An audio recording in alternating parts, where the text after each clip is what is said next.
Hello বন্ধুরা, আসসালামু আলাইকুম। সবাই কেমন আছো? আশা করি ভালো আছো। আমি জানি তোমরা আসলে ভালো নেই, কিন্তু ভালো আছি, ভালো আছো এই কথাগুলো বলা থেকে বলা। ১৯৭১ সালে বাংলাদেশ স্বাধীন হলেও প্রকৃতপক্ষে আমরা স্বাধীনতা পাইনি। সেই স্বাধীনতাকে তোমরা আবার নতুন করে অর্জন করার জন্য যে স্বৈরাচারের বিরুদ্ধে নড়ে যাচ্ছ, আমরা জানি তোমরা যুদ্ধ করে যাচ্ছ, সেখানে তোমরা ভালো নেই। আল্লাহ তোমাদেরকে হেফাজতে রাখুন। আল্লাহ তোমাদেরকে সহি সালামতে বিজয় ছিনিয়ে আনার তৌফিক দান করুন। দোয়া করি তোমাদের জন্য।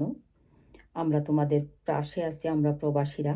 আমি প্রবাস থেকে বলছি, আমরা তোমাদের পাশে আছি। সবসময় স্বৈরাচারের বিরুদ্ধে কথা বলাই আমাদের কাজ। বাংলাদেশে থাকলে হয়তো তোমাদের সাথে যুদ্ধের খাতায় নাম দিতাম।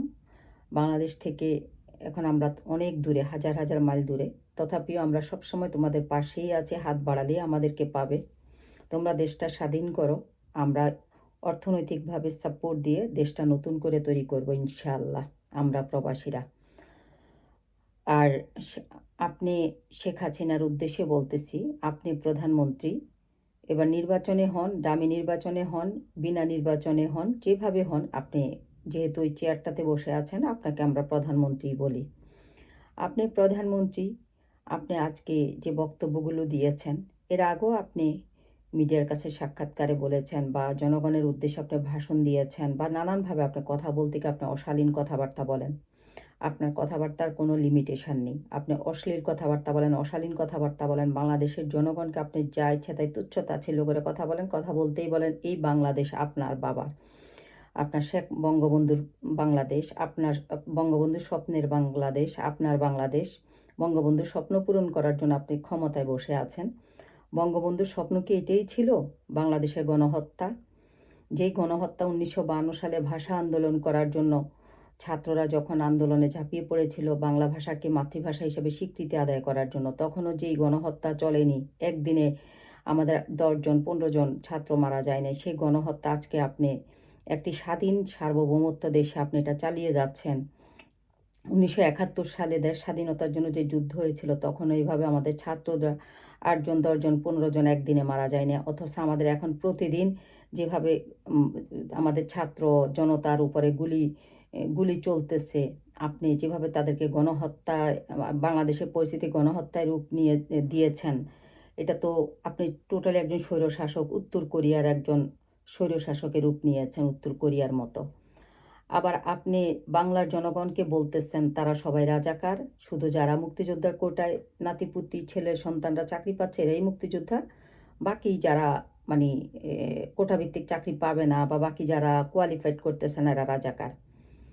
আপনার পরিবহন মন্ত্রীও বলছে রাজাকারদেরকে শিক্ষা দেওয়ার জন্য, রাজাকারের নাতিপুতিদেরকে শিক্ষা দেওয়ার জন্য ছাত্রলীগে যথেষ্ট। এই বলার পর আপনার ছাত্রলীগকে লেলিয়ে দিয়েছেন, আপনার পুলিশ বাহিনীকে লেলিয়ে দিয়েছেন ছাত্রদের উপর হামলা করার জন্য, অতর্কিতভাবে তাদের উপরে গুলিবর্ষণ করে তাদেরকে হত্যা করার জন্য।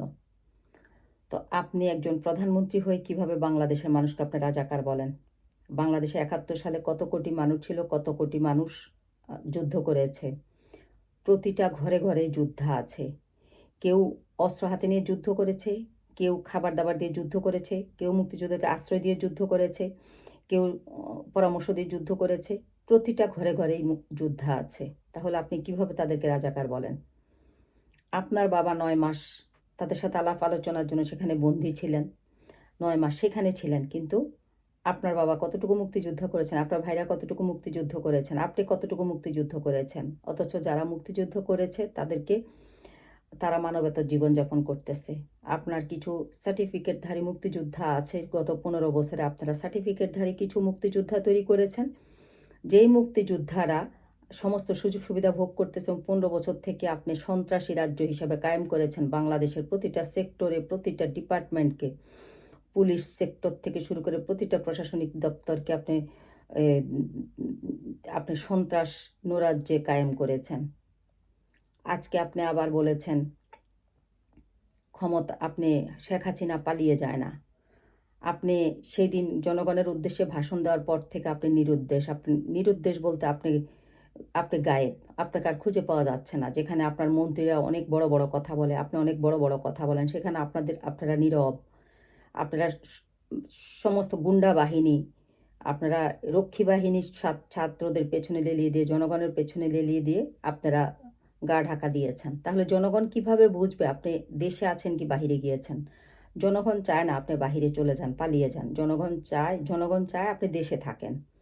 কারণ এই যে আপনি গণহত্যা চালিয়েছেন, এটার বিচার তো হতে হবে। আপনি ২০০৯ সালে ইন্ডিয়ার সাথে হাত মিলিয়ে দেশপ্রেমিক আর্মিদেরকে মেরে ফেলেছেন। ৫৭ জন বাঘা বাঘা আর্মি অফিসার, দেশপ্রেমিক আর্মি অফিসারদেরকে আপনি মেরে ফেলেছেন ইন্ডিয়ার সাহায্যে। আপনি এই শাপলা চত্বরে যে গণহত্যা চালিয়েছেন, ইসলামিক জোটের উপরে যে গণহত্যা চালিয়েছেন, আপনি এখন আবার ছাত্র আন্দোলনের উপর যে গণহত্যা চালিয়েছেন, এগুলোর বিচার বাংলার মাটিতেই তো হতে হবে। আপনি যদি দেশ ছেড়ে পালিয়ে যান, এই বিচারগুলো কার বিরুদ্ধে করবে, কাকে নিয়ে করবে? অবশ্যই আপনাকে দেশে থাকতে হবে। কারণ দেশে আপনি না থাকলে এই বিচার তো আমরা করতে পারবো না, এই বিচার জনগণ করতে পারবে না, এই বিচার আগামী জেনারেশন করতে পারবে না। সেই জন্য আপনাকে দেশে চায়, সবাই মন থেকে চায় আপনি দেশে থাকেন। তাই আপনি যে বলছেন শেখ হাসিনা কখনো পালায় না, আপনি পালাবেন না, এটা আমরা জানি। আপনি পালাবেন না। কারণ আপনার মধ্যে প্রচণ্ড ক্ষমতার লোভ, আপনার মধ্যে প্রচণ্ড স্বৈরাচারী আচরণ। আপনি হচ্ছেন, আপনার চোখ হচ্ছে রক্তচোষা চোখ, আপনার সবসময় কথার মধ্যে রক্তচোষা কথা। আপনি হচ্ছেন জনগণকে চাকর মনে করেন। জনগণের টাকা দিয়ে আপনাদের এত শান শকত, কিন্তু জনগণকে চাকর মনে করেন। আপনার চোখে সবসময় রক্তচোষা। আপনি রক্ত দেখতে পছন্দ করেন, আপনি হত্যা পছন্দ করেন, এবং আপনার মধ্যে প্রচণ্ড ক্ষমতার লোভ। আপনি ২৪ ঘন্টার মধ্যে ২৪ ঘন্টায় মিথ্যা কথা বলেন এবং নিজের ঢোল নিজে পিটান। আপনি নিজেই বলেন আপনি জনগণ যদি না চায় আপনি ক্ষমতা ছেড়ে দিবেন। একটা আপনি যে ভাষ্যগুলো দেন, আপনার যে ভাষণগুলো দেন বা আপনার যে বক্তব্যগুলো দেন, এই বক্তব্যের পেছনে মন্তব্যগুলো পড়ে দেখবেন জনগণ আপনাকে চায় কি চায় না। আজকে ছাত্র আন্দোলনের সাথে সারা পৃথিবী যোগ হয়েছে। সারা পৃথিবীতে যত বাংলাদেশি আছে সবাই রাস্তায় নেমে আসছে ছাত্র আন্দোলনকে সমর্থন জানিয়ে। এবং ছাত্র আন্দোলনকে সমর্থন জানাতে বাংলার সাধারণ জনগণ তাদেরকে সমর্থন করতেছে, তাদের সাথে নেমে আসছে এবং তাদেরকে সাহায্য করতেছে। তাহলে আপনি কি বুঝেন না আপনাকে মানুষ চায় কি চায় না? আপনাকে মানুষ ভোট দিয়ে কি নিয়ে আসছে? আপনি কিসের জন্য এসব কথা বলেন? আপনি বলেন যে শেখ হাসিনা পালায় না, আবার বলেন আপনার ক্ষমতার লোভ নেই, আপনাকে কেউ না চাইলে আপনি ক্ষমতায় থাকবেন না। আপনাকে তো কেউ চায় না। আপনি তো খুন খারাপি হত্যা করে ক্ষমতায় বসে আছেন, কারণ আপনি জানেন আপনার পাপের বোঝা এত বেশি হয়ে গেছে, পৃথিবীর সমান আপনার পাপের বোঝা হয়ে গেছে। এখন আপনি যদি ক্ষমতা ছেড়ে দেন, ক্ষমতা থেকে চলে যান, আপনার বা আপনার জেনারেশনের বা আপনার নিজস্ব লোকজনের, আপনার চারদিকে যাদেরকে বিভিন্ন ক্ষমতা দিয়ে বসিয়ে রেখেছেন, আপনার চারদিকে আপনার আপনজন, আপনার আত্মীয় স্বজন, সবাইকে মন্ত্রী মিনিস্টার পলিটিক্যালি বড় বড় পদ দিয়ে বসে রেখেছেন সন্ত্রাসী কার্যকলাপ পরিচালনা করার জন্য। আপনি ক্ষমতা থেকে গেলে বা আপনি পদত্যাগ করলে এদের কি অবস্থা হবে, আপনার কি অবস্থা হবে, এটা তো আপনি পরিণতিটা দেখতে পাচ্ছেন। কারণ আপনাদের পাপ আকাশ সম হয়ে গেছে, পৃথিবী সম হয়ে গেছে, পৃথিবীর চাইতে অনেক বেশি ভারী হয়ে গেছে। সেই কারণে আপনি পদত্যাগ করবেন না, আপনি ক্ষমতা ছাড়বেন না। আপনার এখন ক্ষমতার লোভ না থাকলেও আপনি ক্ষমতা ছাড়বেন না, কারণ আপনি জানেন আপনার পাপের বোঝা পৃথিবীর চাইতেও বেশি ওজন হয়ে গেছে। তো আমরা জনগণরা রোবট হয়ে গিয়েছি। আপনি বাংলাদেশে আর্মিদের নামিয়েছেন গণহত্যা পরিচালনা করার জন্য, আপনি পুলিশ নামিয়েছেন জনগণের বুকে গুলি করার জন্য, ছাত্র আন্দোলনে তাদের বুকে গুলি করার জন্য। আপনি বর্ডারের বিডিআর নামিয়েছেন ছাত্রদের বিরুদ্ধে। বাংলাদেশে কি বাংলাদেশের ভিতরে আমাদের ছাত্ররা আপনার জন্য বর্ডার? আপনি যে হত্যাযজ্ঞ পরিচালনা করতেছেন, যে গণহত্যায় রূপান্তরিত করেছেন, বাংলাদেশের গৃহযুদ্ধ তৈরি করেছেন, ঘর থেকে বের করে রক্ষী বাহিনীরও এইসব কাজ করেন। আপনি ঘর থেকে আপনার পুলিশ বাহিনী দ্বারা বের করে লোকজনকে গুলি করতেছে। ইতিহাস হয়ে থাকবে। এটা রক্ষী বাহিনীর সময় ঘটনা ঘটে না, আমরা শুনি নাই, বই পুস্তকে পড়ি নাই। আপনি যেটা করতেছেন, আপনি রক্ত দেখতে পছন্দ করেন আপনার বাবার। তাহলে আপনি যে বলতেছেন আপনার বাবার স্বপ্নগুলো আপনি পূরণ করার জন্য বসে আছেন, তাহলে আপনার বাবার কি এই স্বপ্ন ছিল? গণহত্যা, দুর্নীতি, স্বৈরশাসক, মানুষের অধিকার হরণ, এগুলি আপনার বাবার স্বপ্ন ছিল? আপনি সেগুলি পূরণ করতেছেন। মিথ্যা কথা বলা, লুটপাট করা, নিজের আপনজনদেরকে সমস্ত সুযোগ সুবিধা দেওয়া, এগুলি আপনার বাবার স্বপ্ন ছিল, সেগুলো পূরণ করতেছেন। তো বাংলার জনগণ এটার বিচার করবে, আজকে না হয় কালকে। আমি করতে পারবো না, আমার সন্তান করবে, আমার সন্তান করতে পারবে না, তার সন্তান করবে। আপনি হয়তো দুনিয়াতে থাকবেন না, আপনার সন্তান থাকবে, সে থাকবে না, তার সন্তান থাকবে, সে থাকবে না, তার সন্তান থাকবে। আপনার যে আত্মীয়-স্বজনকে চারদিকে আপনি বড়, বড় পদ দিয়ে স্বৈরশাসক হিসাবে তৈরি করেছেন, তারা থাকবে না, তাদের সন্তান থাকবে, তাদের সন্তান কেউ না কেউ থাকবেই। কোনো জেনারেশন না কোনো জেনারেশন থাকবেই। সেটার বিচারই বাংলার মাটিতে হবে, বাংলার জনগণ করবে। এবং সেই বিচার এমনভাবে হবে, আওয়ামী লীগ, ছাত্রলীগ নামটাই সারা জীবনের জন্য হয়তো বাংলার মাটি থেকে মুছে যাবে।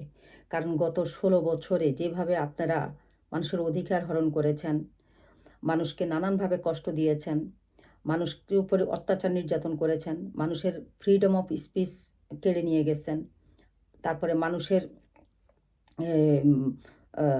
যেটা মানুষকে গুলি করে হত্যা করেছেন, পশু পাখির মতো গণহত্যা চালিয়েছেন আপনি বাংলাদেশে বার।